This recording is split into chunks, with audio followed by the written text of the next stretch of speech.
ការតាក់ទាញខេត្តដើម្បីប្រែប្រួលនេះគឺជាអ្វីដែលនឹងនៅស្ថិតស្ថេរនៅក្នុងបេះដូងរបស់ប្រជាពលរដ្ឋនិងការចងចាំរបស់ប្រជាពលរដ្ឋគ្រប់ជំនាន់បាទឥឡូវគេអាចចាំថាក្នុងអភិបាលខេត្តទាំងអស់មានតែ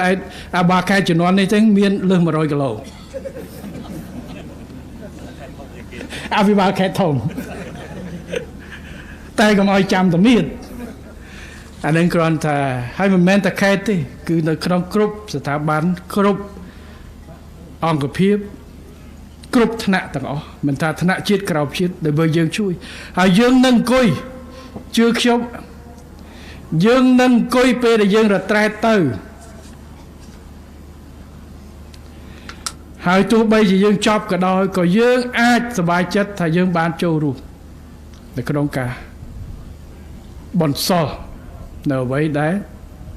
ប្រជាពលរដ្ឋបានធ្វើហើយទុកឲ្យអ្នកមកក្រោយទៀតមានមូលដ្ឋានកាន់តែរឹងមាំតទៅទៀតសម្រាប់ខេត្តទាំងអស់គ្នាអញ្ចឹងការខិតខំកែសម្រួលនិងពង្រឹងសេវាសាធារណៈដើម្បីជួយពង្រឹងការភ្ជាប់ប្រទេសថ្នាក់ជាតិខំដោយថ្នាក់ជាតិ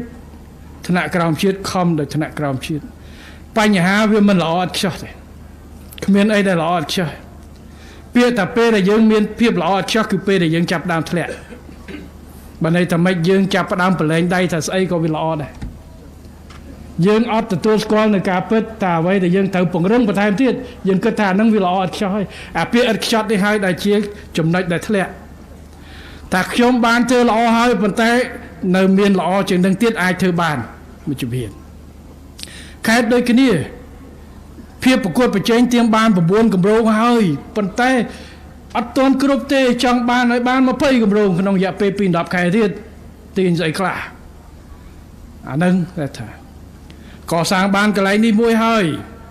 ចង់មានមេจิตតាថាឲ្យតាមស្រុកមួយមានកន្លែងសម្រាប់ស្រុកដែរសម្រាប់ជំរុញធ្វើឥឡូវច្រកចេញចូលតែមួយអញ្ចឹងគឺថាយើងជាកន្លែងមួយដែលខិតខំធ្វើវិនិច្ឆ័យការបានដល់ខេត្តតែមុខទៀតយើងអាចឈានទៅដល់ស្រុកពង្រឹងសមត្ថភាពស្រុកក្នុងការឲ្យរុញឲ្យបានដើម្បីយើងធ្វើយ៉ាងណាភាពបត់បែនប្រជាជនកាន់តែច្រើនបាទប្រជាជនកាន់តែច្រើនសេវាកាន់តែកូនអញ្ចឹងពង្រីកការផ្ដល់វិមជ្ឈការសិទ្ធិនិងសមត្ថភាពនឹងការទទួលខុសត្រូវបាទអាហ្នឹងសូមឲ្យមើលឲ្យបានច្បាស់វិមជ្ឈការសិទ្ធិទៅជាមួយវិមជ្ឈការនៃការទទួលខុសត្រូវ